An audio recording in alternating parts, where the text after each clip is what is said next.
Nossas redes sociais, porque nós também divulgamos por lá muita informação que você não vê por aí.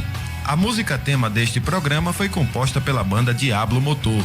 Programa Fora da Curva. A gente fala o que a maioria cala.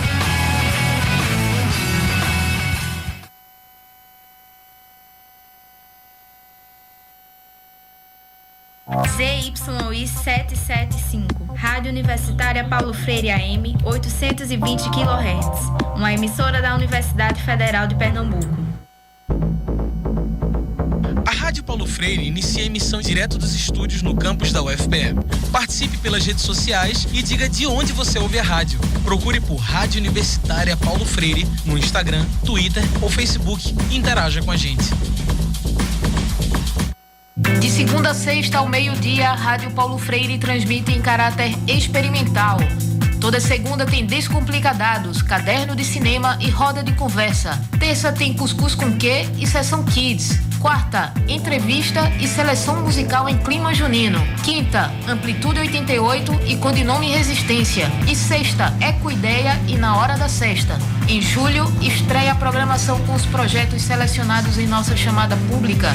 Rádio Paulo Freire, a rádio que fazemos juntos. E hoje estamos recebendo os poetas cordalistas Alan Salles e Marlos Guedes.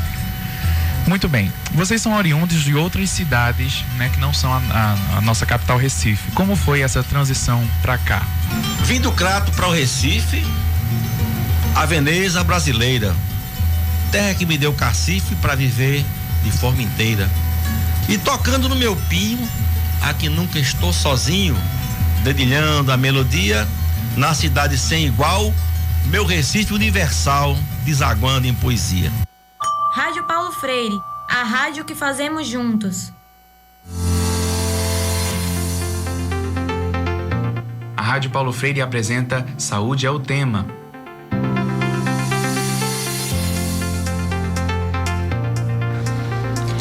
Boa tarde, ouvintes da Rádio Universitária Paulo Freire, 820 AM. Eu sou Amanda Mendes, estudante de jornalismo da UFPE, e estarei com vocês na primeira parte da transmissão desta quarta-feira, dia 19 de junho de 2019. O Saúde é o Tema já está no ar.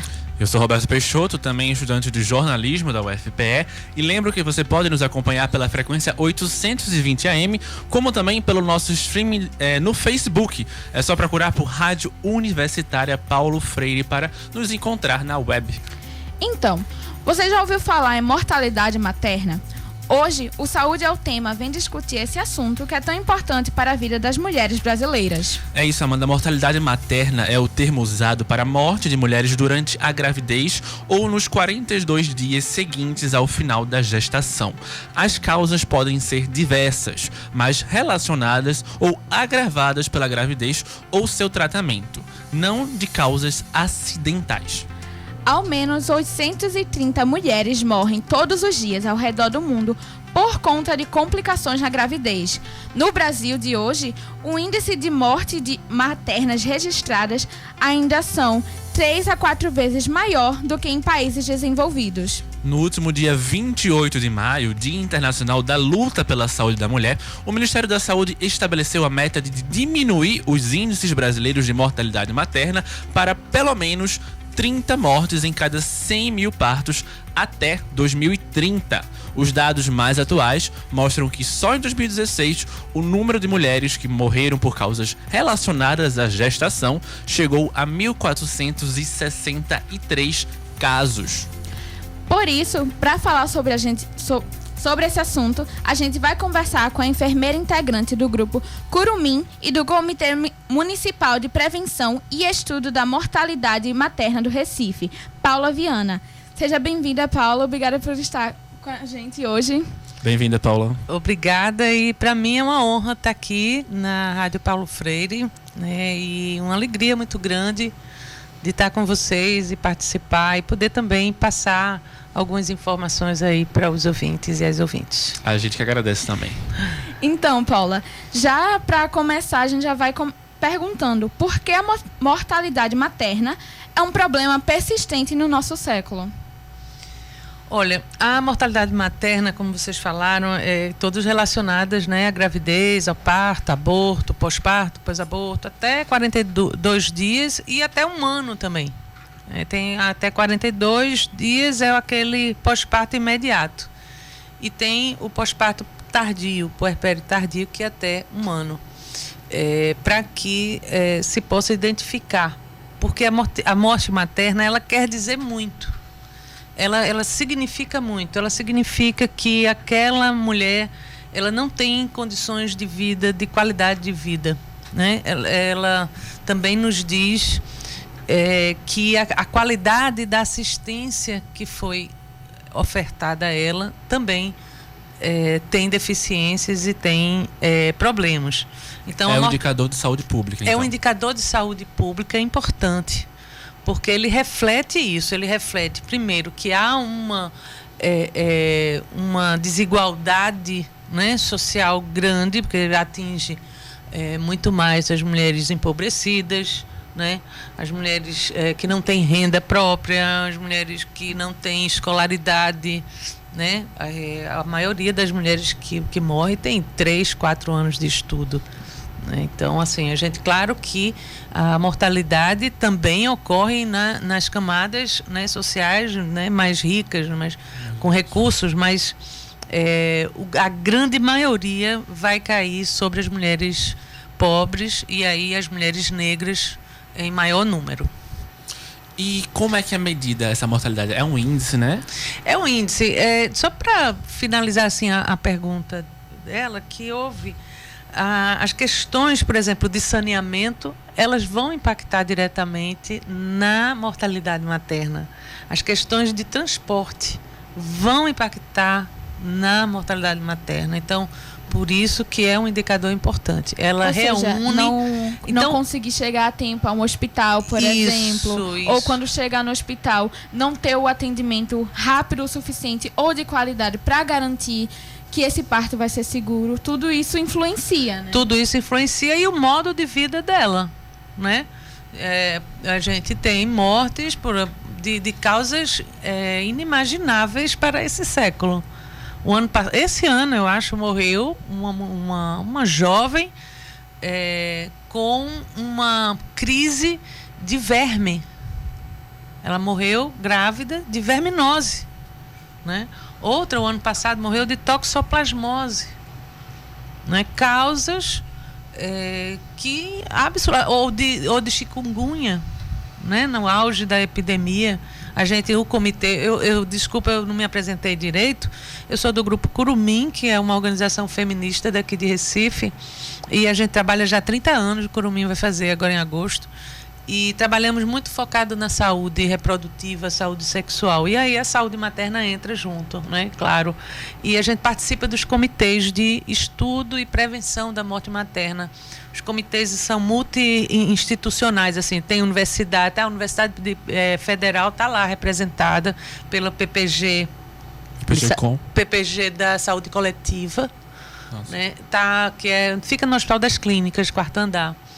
Está lá representado o Departamento de Vigilância Epidemiológica, tanto do Estado, né? O comitê, se for do Estado e dos municípios. Então, o Curumim faz parte dos dois comitês, do Estado e do município. Atualmente, a gente está na coordenação colegiada do Comitê Municipal de Recife. E, assim, a gente vê causas de morte que absolutamente evitáveis, né? Inclusive, a evitabilidade dessas mortes é, assim, 88%, 86%, chega a 94% ano. Então, quase a totalidade dessas mortes seriam evitáveis. Por que evitáveis? Com medidas simples. Por exemplo, a questão da escolaridade. Certo. Por medidas simples também na atenção. Por exemplo, uma causa que é persistente aqui, que todo mundo conhece, é muito conhecida, é famosa, é a tal da eclâmpsia, né? Todo mundo conhece esse termo, é uma doença que só dá em mulheres grávidas, né? Uma hipertensão arterial muito forte, então chega a ter convulsão quando é bem grave. É a primeira causa de morte materna no Brasil inteiro, nos países subdesenvolvidos, aqui em Recife. E é o que? Quase 100% evitável. Certo. Com medidas de alimentação adequada, informação. Então, a mulher ter, além de informação, ter condições de comprar, né, comidas de qualidade. A mulher ter um atendimento, né, o controle daquela hipertensão durante toda a gravidez, que são medidas simples. Um aparelho de tensiômetro e um estetoscópio que deve ter em todos os postos. Vocês acreditam que a gente tem posto de saúde aqui em Recife, em Olinda, Camaragibe, que o coisa não funciona, né? Então, e são medidas simples. Ou atenção descontinuada, né? A gente sabe que quem está lá na ponta, na atenção básica, é quem mais rala, né, todo dia com isso, né? Eles estão ali, os agentes comunitários de saúde, os médicos e enfermeiros que estão lá na ponta, eles lidam com isso, lidam com a falta de estrutura adequada e coisas, como eu falei, básicas. Então, assim, é uma atenção pré-natal que não está acessível a esse grupo, né? Não está. É um dos grandes problemas da mortalidade. Ele começa, ele se origina, o comitê, ele estuda todo o trajeto daquela morte, de cada morte, certo? Então, ele vai vendo ali as falhas, o que faltou, o que foi erro, o que poderia ter sido. Então, ele analisa cada passo. E, em geral, está ali na atenção básica, na visita pós-parto. Infelizmente, a cultura, assim, por exemplo, a menina tem bebê. Aí chega o agente, todo mundo vai ver o bebê e esquece a mulher. Faz, tá tudo bem aí com você?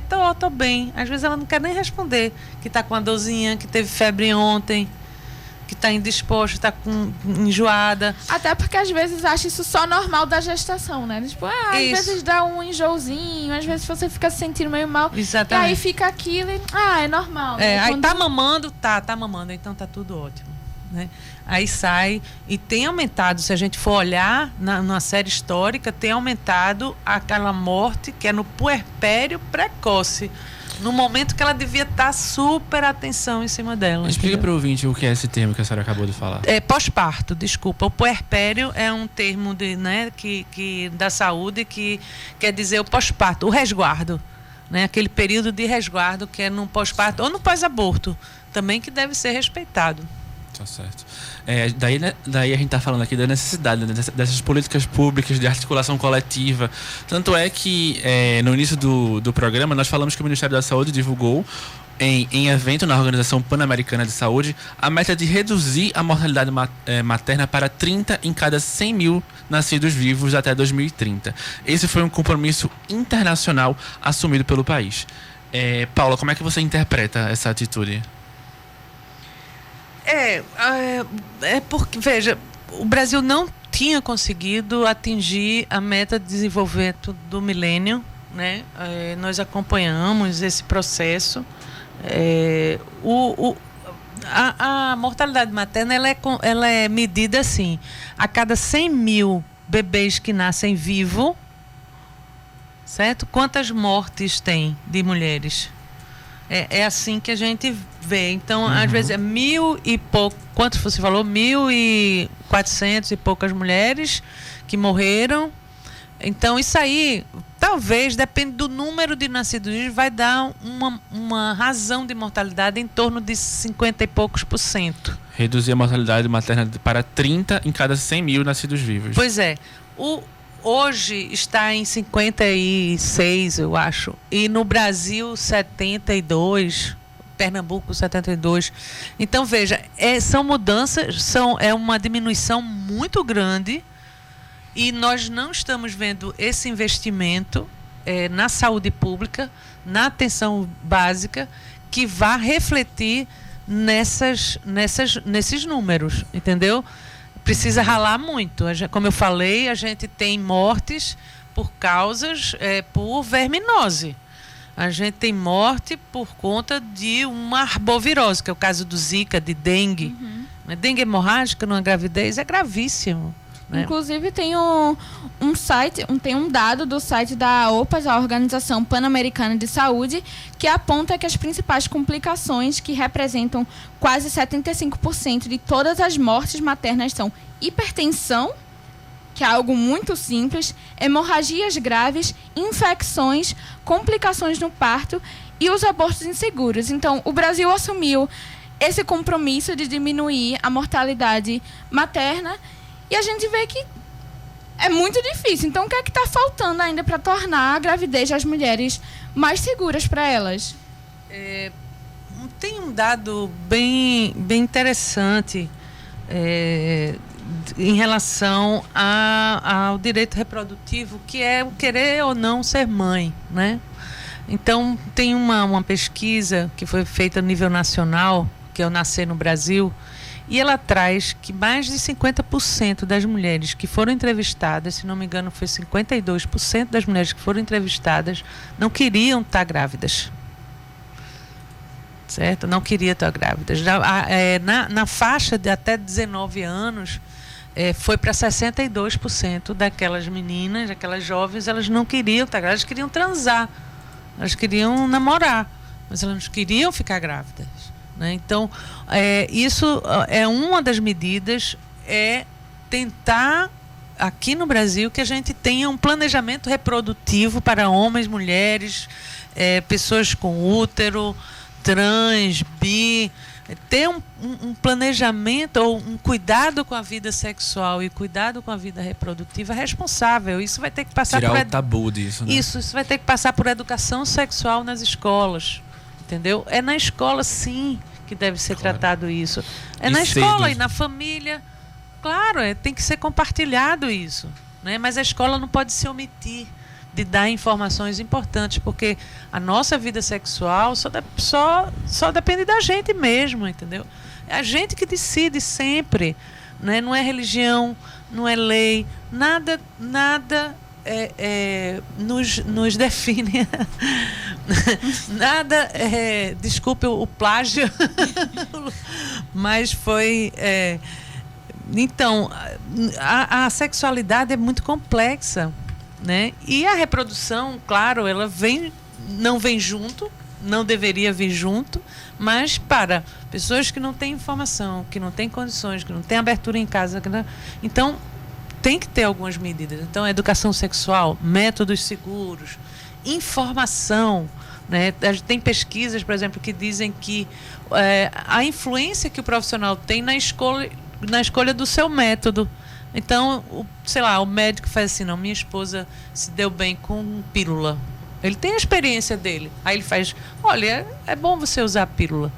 Né? Sem uma conversa para saber que tipo de vida sexual aquela pessoa tem. Né? Se ela quer um método definitivo, né? A gente tem que ter um respeito a isso. Tem pessoas que não querem ser mães nem querem ser pais. Conhecer a realidade das pessoas, né? É fundamental. Muito bem, você está ouvindo o Saúde é o Tema. A gente faz agora uma breve pausa. Já voltamos na Rádio Universitária Paulo Freire, a rádio que fazemos juntos. ZYI 775, Rádio Universitária Paulo Freire, AM 820 kHz, uma emissora da Universidade Federal de Pernambuco. Você quer que eu mostre uma estrofe desse folheto Ansiedade Lasca a Gente? Me lasca mesmo. E eu digo aqui, olha, eu começo assim, a bronca triste começa com a preocupação da mente preocupada com o dito ganha-pão. Geralmente o financeiro, o problema de dinheiro inicia a danação.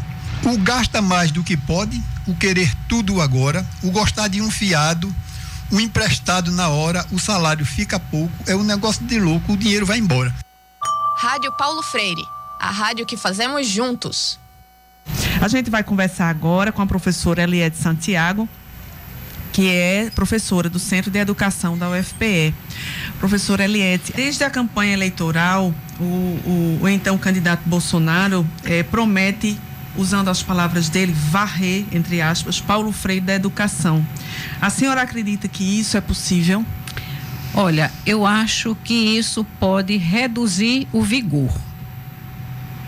mas não acho que a gente possa varrer ideias. Acho que ideias, elas são para serem pensadas, distribuídas, vividas, vivenciadas. Rádio Paulo Freire, a rádio que fazemos juntos.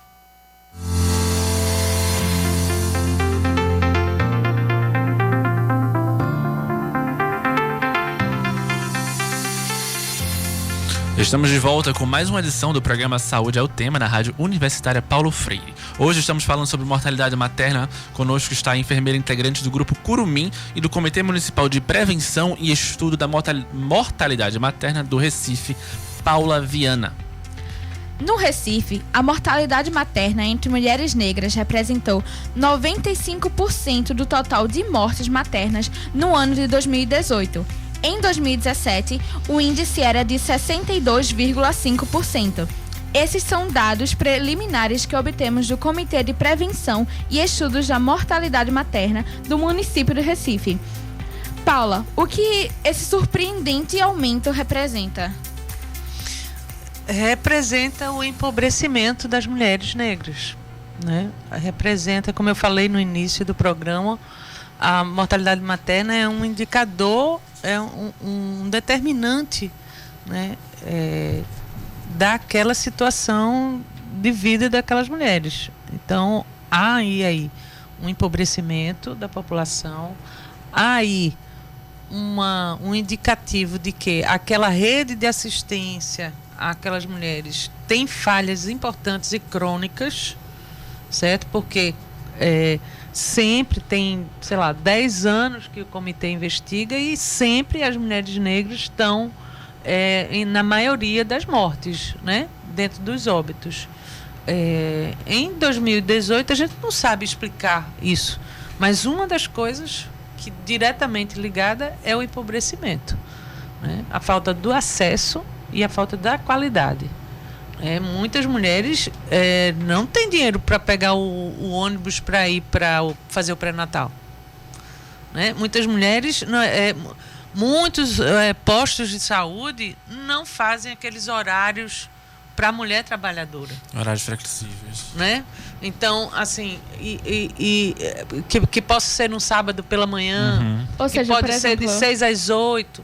Aquela entendeu? mulher Da que noite. trabalha desde manhã até a noite, chega em casa, tem que cuidar da casa, tem que cuidar da família. Sim. Como é que ela vai, então, digamos, de 8, 9 horas, 10 horas da noite, porque tem que pegar transporte também para voltar para casa. Como é que ela vai ir agora a um médico nesse horário, né? Exatamente. Então, a evitabilidade, quer dizer, a questão de ser evitável é porque, assim, medidas sociais, não são medidas da saúde, claro que importa também, mas não são medidas ligadas exclusivamente à área da saúde, entendeu?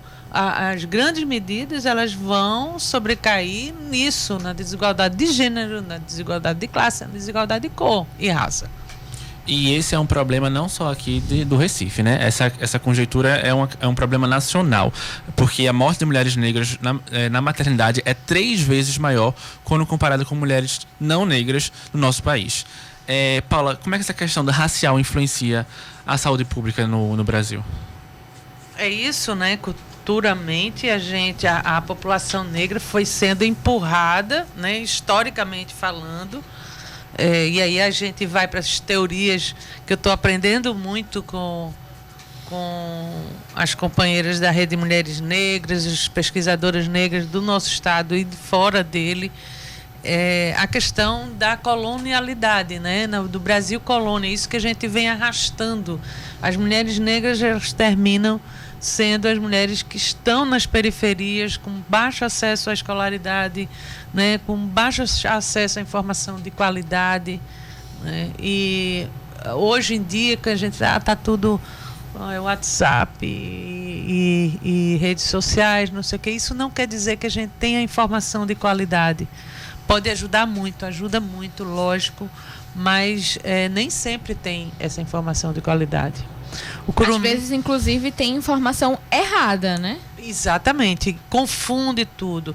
Eu lembro que a gente passou por essa epidemia do Zika, né, aqui no estado, que foi seríssimo, e foi um boataria que Sim. tinha sido as vacinas. Até hoje tem gente. Eu fui falar um dia desse numa escola municipal daqui do Recife sobre Zika e direitos reprodutivos, não sei o quê. E um professor, né? Assim, já um senhor, não de idade, um cara assim, que maduro, né? Que disse que não, que foi a vacina e bateu boca comigo. Que De biologia não era, então, esse professor, né? E assim, poxa, é difícil, entendeu? A gente às vezes lidar com isso, porque um boatinho de WhatsApp transforma, né, numa coisa. Então isso tem sérios problemas. Então o pessoal que trabalha na atenção básica, que muitas vezes tem que convencer o povo a vacinar, não sei o quê, um boato desse destrói o trabalho, entendeu?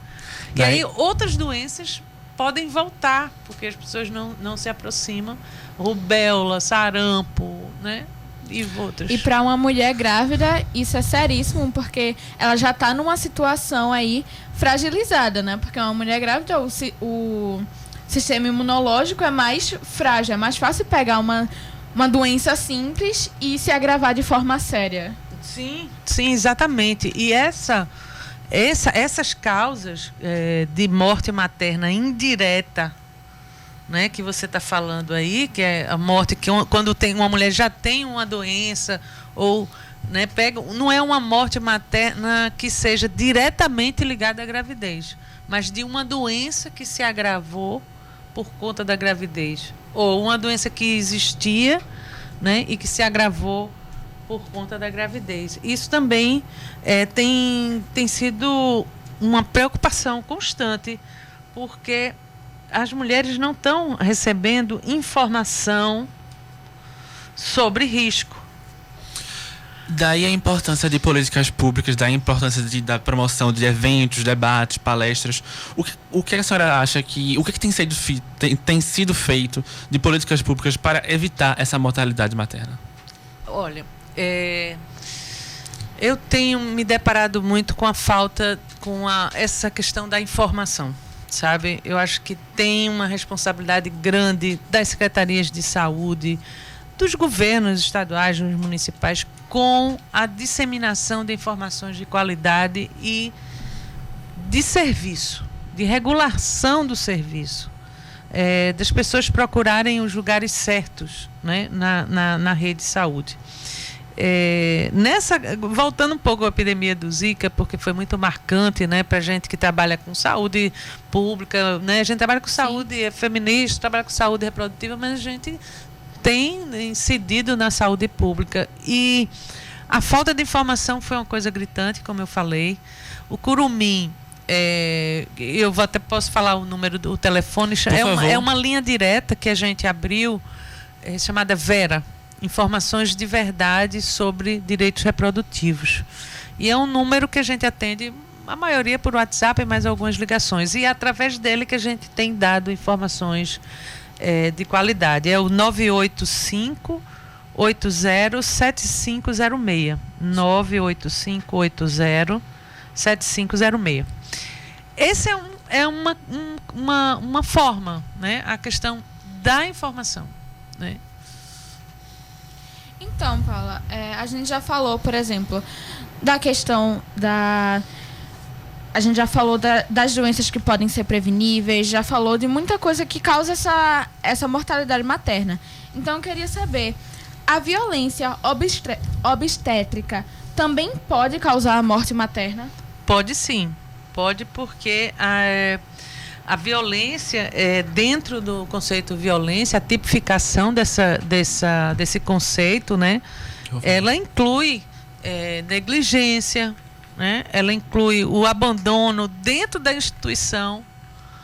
As mulheres, por exemplo, que morrem por causa relacionada a aborto, né, morrem muitas vezes dentro do hospital, com toda a assistência ali ao redor e assistência não. Isso é uma violação, né, de direitos, violação de direitos à saúde, principalmente.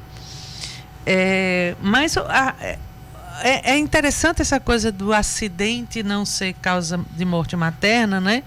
Porque a morte materna, ele falou no início, é descartada a questão acidental. Mas muitas vezes a gente se depara com situações, por exemplo, com meninas jovens que se suicidam, né? E aí a gente, será que essa menina estava grávida? Então o comitê pede um laudo do IML para fazer o exame, né, do útero, se o útero estava grávido dessa menina. Ou assassinatos, né, feminicídios, quando, sei lá, o cara é casado, não quer que a amante fique grávida e aparece. Então o comitê também tem um pouco esse dever de investigar essas causas relacionadas à desigualdade de gênero. Foi bom vocês tocarem no ponto dessa violência obstétrica, porque o governo, a gente sabe, no começo de maio, ele proibiu, né, o uso desse termo. Como é que a senhora avalia essa... Eles tentaram, num despacho, proibir usar o termo oficialmente. Isso. Nas normas técnicas, isso já já foi um péssimo, né, uma péssima atitude, né?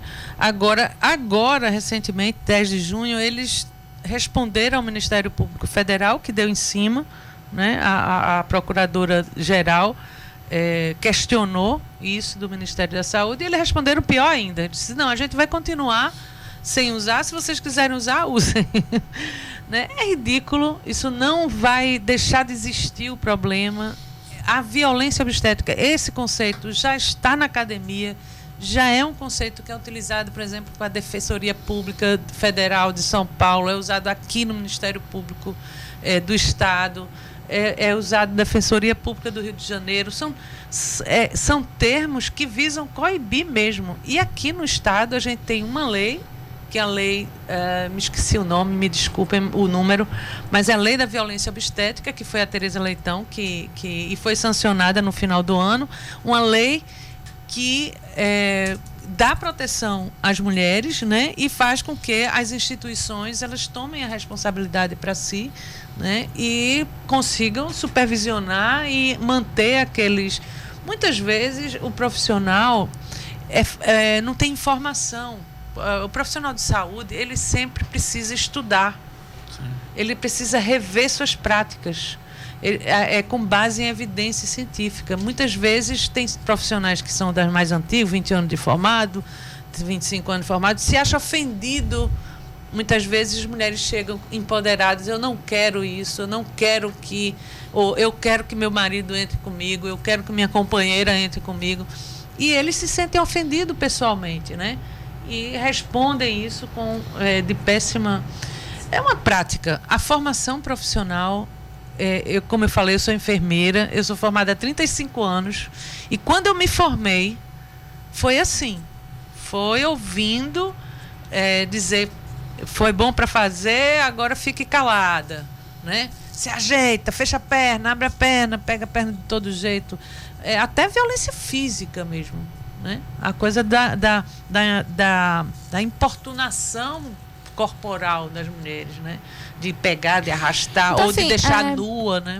Querer que não use mais o termo é basicamente querer fazer o contrário do que a gente precisa, né? Porque a gente estava falando antes de ter que quebrar o tabu, de falar mais do assunto, e tirar o termo não vai consertar nada, só vai fazer com que não se fale sobre ele. Exatamente, e vai piorar, né? Porque uma declaração dessa fortalece quem tem um argumento contrário, que acha que pode sim fazer isso e que não tem punição e acabou, se eu vou continuar assim mesmo. E as mulheres que devem aguentar, elas devem agradecer por estar aqui parindo, entendeu? Assim, então, muitas vezes a gente ouve mulheres, né? O Curumim, nesses 30 anos de trabalho, a gente ouve muitas mulheres, e eu vou dizer, a marca da violência obstétrica é uma marca que não sai. Que não sai. A gente fez no século passado, a gente fez um vídeo sobre o parto humanizado, Curumim, 97. E tinha um depoimento de uma mulher sobre o parto dela. Era um dos videozinhos que a gente botou na Globo e todo canto. Uhum. Aí... o vídeo, ela dava um depoimento do parto dela, que tinha sido na época há 11 anos atrás, e ela chorava copiosamente, assim, parecia que tinha sido ontem, sabe? E aí ela contando o parto dela, que tiraram o bebê, não mostraram a ela, fizeram ela parir deitada com a perna para cima e ela tinha lido que não era assim, não sei o que, não. Assim, uma violência, sabe? Foi tudo bem no final? Foi tudo bem, né? Muitas vezes as mulheres saem do hospital e falam, não, mas o bebê tá vivo, né? Eu tô viva, eu tô bem, graças a Deus, obrigada, tudo bem. Aí vai embora e tenta, né, se convencer que teve o direito, né? Mas aquela marca não se apaga, né? Isso vai se traduzir em depressão, ir atrás, muitas vezes, né, do alcoolismo, ou de né, depressão mesmo, depreciação, né, autoestima. Então são marcas, como a gente fala, indeléveis, que não saem da alma da gente. E um outro ponto para a gente colocar aqui na mesa é a questão da renda, né? Porque um outro dado revelado pelo Comitê de Prevenção e Estudos da Mortalidade Materna no município do Recife é o seguinte: mais de 70% das mulheres que morreram durante a maternidade no município entre 2014 a 2018 não tinham renda própria. Paula, o que esse índice revela sobre a forma como a saúde das mulheres é tratada na nossa capital, da saúde das mulheres pobres? Pois é, e olha, essa área dentro da saúde pública é uma área que recebe muita grana, muito recurso vem para esta saúde e educação, é uma mina de ouro, certo? Então, precisa a população fazer o controle social disso. Os conselhos municipais de saúde estão aí para isso, o conselho estadual está aí para isso. A gente tem que voltar a valorizar esses lugares, porque assim, o investimento muitas vezes nem precisa ser muito, mas é um investimento que tem que ser certeiro. Ele tem que ser na formação dos profissionais, na formação contínua, regular de profissionais, na questão da regulação dos leitos no estado. A gente teve a oportunidade de ouvir gerente de regulação do estado e ver como os problemas são crônicos, né, e persistentes. Então, assim, muitas vezes, Roberto, não é falta de recurso, é falta do saber usar esse recurso. Tá certo. E vocês que nos acompanham pelo Facebook, podem fazer perguntas na live da nossa página. Procure por Rádio Universitária Paulo Freire e interaja com a gente. Deixe sua pergunta sobre mortalidade materna que repassaremos para a nossa convidada. Você está ouvindo Saúde é o Tema na Rádio Universitária Paulo Freire, a rádio que fazemos juntos. A gente faz uma pausa. CYI 775, Rádio Universitária Paulo Freire, AM 820 kHz, a rádio pública da UFPE. Estamos no especial do Cuscuz com Cordel, recebendo a cordelista Suzana Moraes. Vou fazer agora um cordel que eu escrevi pro Dia Internacional da Mulher. Perfeito. Pode ser assim? Pode. Então vamos lá. Vamos lá. O mês de março é marcado como o mês da resistência, da luta e da coragem, da bravura e referência. Dia 8 simboliza a mulher em sua essência. Usarei a eloquência e as rimas do cordel para dizer o que preciso, a mulher serei fiel, a forma como é tratada é cada vez mais cruel. As tintas desse pincel não podem deixar passar. Se sofremos com machismo, é preciso alertar os adultos e crianças a aprender a se comportar. Se a piada incomodar, não se cale, desafie. Diante da violência, não se omita, repudie. Combata o feminicídio, o agressor denuncie. E que essa luta se amplie, ganhe voz e ganhe espaço. Não permita que o racismo cause tanto embaraço e entenda a sororidade como sendo um grande abraço. E por aí vai.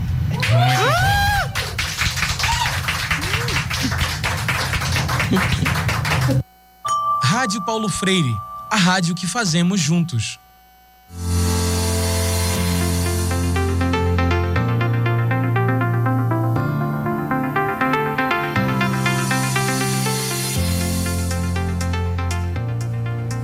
Estamos de volta com mais uma edição do programa Saúde é o Tema, na Rádio Universitária Paulo Freire. Hoje estamos falando sobre mortalidade materna. Conosco está a enfermeira integrante do Grupo Curumim e do Comitê Municipal de Prevenção e Estudo da Mortalidade Materna do Recife, Paula Viana.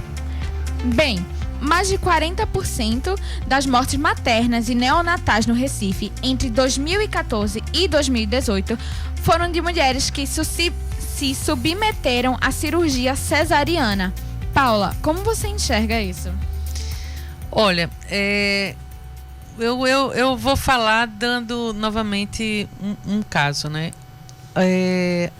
Há 15 anos atrás, quando a gente estava já estudando a mortalidade materna aqui em Recife, Pernambuco, a gente tinha uma causa de morte chamada embolia pulmonar, aquela coisa do trombo, né, que entra no pulmão e tal. Então, a embolia pulmonar, ela está diretamente ligada à cesariana, certo? Assim, ela não está diretamente ligado. O maior número de mulheres que tiveram embolia foram mulheres que fizeram cesárea. Uma correlação, né? Foram mulheres que fizeram cesárea, certo? A embolia era uma causa que a gente via lá embaixo e era uma causa inevitável, porque era uma surpresa. A embolia é uma coisa muito difícil mesmo. Você está boazinha e puf, morre, né? Então, assim, era uma causa inevitável, porque as cesáreas, elas não eram como são hoje, né? A gente tinha o maior número de parto normal. Hoje, a embolia está entre as 5 primeiras causas aqui em Recife, todas associadas à cesariana. Então, a cesariana é uma cirurgia, não é um parto. A gente não chama parto cesariana, a gente chama uma cirurgia, é uma operação cesariana. Ela é salvadora, ela tem que ter disponível para quem precisa, certo? Ela não é uma via de parto, não, ela é uma cirurgia salvadora. Não pode ser induzida também. Ela não pode ser induzida, né? Agora, ser uma alternativa num caso que precisasse disso, né? Isso, e no não caso normal. Que são indicações científicas precisas, certo? Só que muitas vezes outras indicações são colocadas. Por exemplo, aqui no Brasil é moda, assim, né? Todo mundo, parto pélvico, quando o bebê vem de bunda. Certo? Não é uma indicação de cesariana. Parto pélvico pode ser normal. Só que os médicos pararam de aprender a partejar, né? Eles são formados para fazer a cirurgia. Então, chega um bebê pélvico, de bunda para baixo, né? Que o normal é nascer de cabeça, né? Uhum. Chega ele com a bundinha para baixo, os médicos não vão logo para cesárea. Entendeu? E aí, ou então, né? Isso aí até tem uma indicação. Mas tem situações em que é marcada a cesariana no dia prévio, né? Para a semana. Quando é que vai nascer? Quinta-feira. Quinta-feira é um ótimo dia. Por quê? Se você for ver o número, isso no comitê a gente viu. O número de cesáreas, quais são os maiores da semana? Assim, os dias que tem mais cesárea na semana? Quinta-feira. Por quê? Porque sexta-feira o médico já dá alta, sábado não precisa ir para o hospital. No domingo está livre, sábado e domingo está livre. Véspera de feriado, quinta-feira, por exemplo, se o Natal cair numa segunda-feira, eles marcam para quinta. Tá doido de ficar. Ou seja, ali. Você vê médicos... São João, por exemplo, quinta-feira agora, a gente vai estar atento. Tem grupos que fazem esse radar, né? O número de cesariana quinta-feira vai ser o triplo. Os médicos terminam marcando tudo, principalmente na rede privada. Minha gente, para vocês verem, tem hospital privado aqui, que é 95% de parto cesáreo. De operação cesárea. Falar de antiética parece pouco, né, nesse caso, né? Aí teve um debate, por exemplo, aí tá sendo muito debatido. Sim, mas as mulheres têm o direito de solicitar uma cesárea. Claro, elas têm direito, mas elas têm que ser bem informadas. Elas têm que ser bem informadas que elas, por exemplo, se o bebê não tá... Porque tudo, a natureza faz tudo direitinho, né? Quando o bebê começa a querer sair, é porque ele está maduro. Ele disse assim, bom, Eu não preciso mais dessa placenta, né, de respirar por minha mãe. Eu posso respirar fora. E ele amadurece pulmão, amadurece as glândulas importantes, né? Aí ele sai. Tá, não deu alguma coisa, tudo bem, cesárea, mas ele tá ali maduro, já estava saindo, já estava nascendo, certo? Se você tira isso antes do tempo, você não é capaz de medir a sequela disso. Entendeu? Então, a mãe, ela tem que ser informada disso. Não pode colocar um ouro de tolo, sabe? E vender a cesárea. E o que mais vende cesárea é o quê? É a violência obstétrica. Porque as mulheres, quando vão para o hospital e são maltratadas, e são xingadas, e um racismo, um machismo, sabe? Elas saem de lá e falam, nunca mais eu quero ter essa experiência. Então, a violência obstétrica vende cesárea. Vende cesárea. Vende a cesárea como, não. Aí ela sonha, né? Que vai marcar, vai chegar, vai rir toda linda, vai dar tempo de se arrumar. Chega lá, pum, tirou e tá linda. Não, minha gente, é um mês de dor. Certo? Pós-cesárea é um mês de dor. Ali o parto normal é aquela situação, às vezes tem mulher que nem sente tanta dor, tem mulher que sente, tem mulher que não sente, né? Então, assim, vai depender de como é o partejar, sabe? Sim, isso que a gente perdeu. Acho que uma política pública seria formar mais profissionais para aprender a partejar.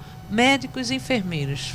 E um acompanhamento pré-natal também de qualidade, isso também influencia com informação, com conhecimento, com por exemplo, eu tenho um dado aqui que a mortalidade materna, ela é evitável em cerca de 90% dos casos, como a gente comentou. Mas para que isso ocorra é necessário investimento em políticas públicas de saúde, como a gente também já frisou. E a questão do acompanhamento pré-natal de qualidade é um desses fatores. Paula, por que a gestante ela deve sempre procurar se consultar com o médico? O pré-natal é um direito. Né? É um direito da mulher. Porque ele é feito ali na atenção básica e poderia ser assim, super eficiente. Porque lá na atenção básica, quem vai te atender, quem vai atender as mulheres, são pessoas que conhecem ali a realidade. Certo? São pessoas que dividem, às vezes, compartilham o mesmo modo de vida. Uhum. Né? Então elas vão saber dar e influenciar nas condutas, nos procedimentos. No pré-natal é importante porque lá você vai fazer todos os exames, né? Só através ali daquelas consultas você vai fazer todos os exames. Tem que cobrar para o exame chegar na hora. Esse é um dos grandes problemas daqui, principalmente de Recife, né? A agilidade. A resposta, né, é muito baixa. Né, nessa questão do exame, dos exames laboratoriais. Você vai fazer exames, você vai fazer vacinas, né? Não é só vacina contra tétano, hoje em dia tem muitas outras vacinas, hepatite, tem sífilis, tem que saber se tem sífilis ou não. Infelizmente a gente está com um problema sério de sífilis aqui na capital, muito sério mesmo, né? E sífilis dá malformação congênita, assim como Zika. Né? A síndrome congênita do sífilis é tão grave quanto a síndrome congênita do Zika. E a gente está com um número altíssimo.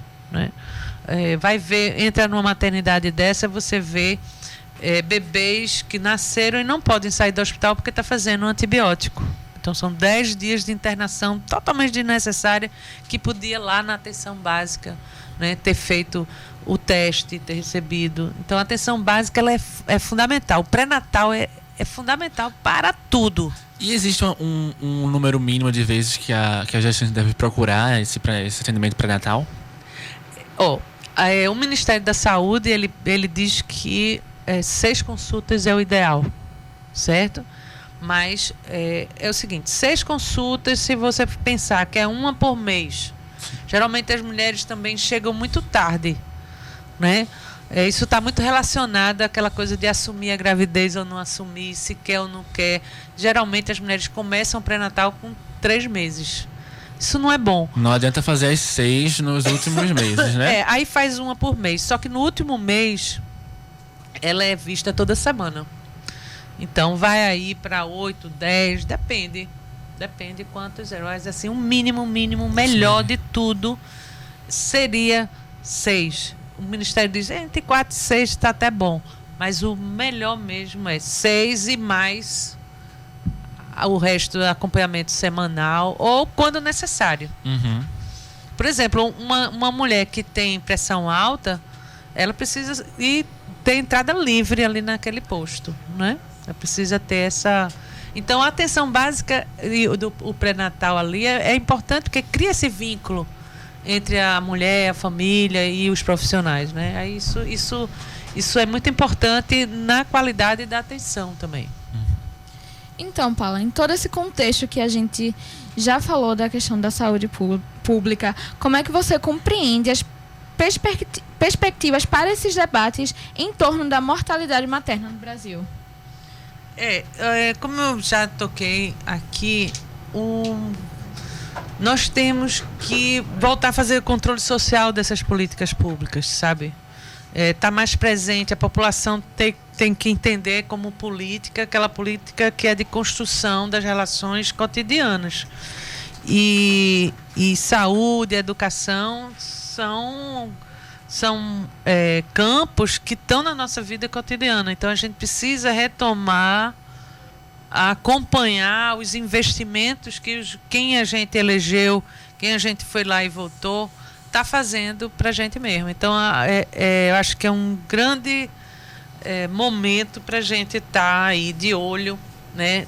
E inclusive nos possíveis retrocessos, como esse, né?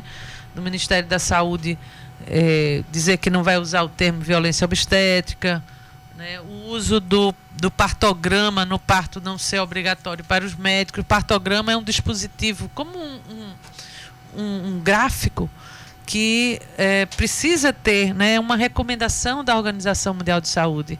É um gráfico onde todo profissional está acompanhando aquele trabalho de parto da mulher. Então, fica muito mais seguro, porque ela também pode decidir o que qual o procedimento que vai fazer com ela. E o Ministério da Saúde achou que isso não era importante e que não vai obrigar os médicos a fazerem. Então, tem certos retrocessos que a gente durou anos para conseguir certos direitos, certos avanços nas políticas públicas, e que hoje a gente está aí vendo que talvez a gente perca, mas a gente precisa se organizar e influenciar nas políticas públicas quanto cidadã e cidadão. E qual a mensagem que a senhora disse especificamente para essas mulheres no tocante à questão da mortalidade materna? Vai buscar informação? Buscar informação e se empoderar nessa relação com o profissional de saúde, sabe? As mulheres têm o direito de ter informação. Pergunte muita coisa à enfermeira, pergunte tudo ao agente de saúde, vá lá, exija. Olha, saúde é um direito universal. O Estado tem a obrigação de ofertar serviços de qualidade. Isso não é favor. Certo? Então, as mulheres, aos homens que acompanham as mulheres, exijam os direitos que a gente já conquistou, mas que é no cotidiano que a gente vai realmente sustentar isso. E o programa Saúde é o Tema recebeu hoje a enfermeira integrante do grupo Curumim e do Comitê Municipal de Prevenção e Estudo da Mortalidade Materna do Recife, Paula Viana. Paula, mais uma vez, muito obrigado por ter aceito o nosso convite. Foi um prazer. É um prazer. Olha, eu adorei estar aqui. Parabéns à rádio. Espero longa vida e que a gente possa participar muito ainda. A gente agradece. Então, eu queria lembrar que quem está precisando conversar sobre direitos reprodutivos existe o Vera, que é uma linha direta sobre direitos reprodutivos, que é feita pelo próprio Curumim, Paula? Isso, exatamente. Pronto, é feito pelo próprio Curumim. Você pode falar com eles por WhatsApp e às vezes por ligação também. Então o número é 98580 7506. Repetindo, 98580 7506. Esse programa foi produzido por Amanda Mendes e Roberto Peixoto. Nos trabalhos técnicos, Henrique Jonatas. Nas redes sociais, Ana Dulce e Toda essa nossa equipe foi formada por alunos do curso de Comunicação Social da UFPE. Além disso, na produção também, Henrique Jonatas, perdão. Nós ficamos por aqui e agradecemos a companhia do ouvinte da Paulo Freire. Lembrando que em seguida teremos uma seleção de forró, já que daqui a pouco é o feriado, né? Que tá começando o nosso feriadão esse final de semana. Eu posso fazer um convite? Claro! No Bar Centenário, ali na rua Conselheiro Portela, com Barão de Itamaracá, vai ter um forró amanhã à noite do bom. Quinta-feira. Pronto, está então feito o convite. Forró agora, né? Enquanto isso, escutem a seleção de forró. Obrigada e até mais. Até mais.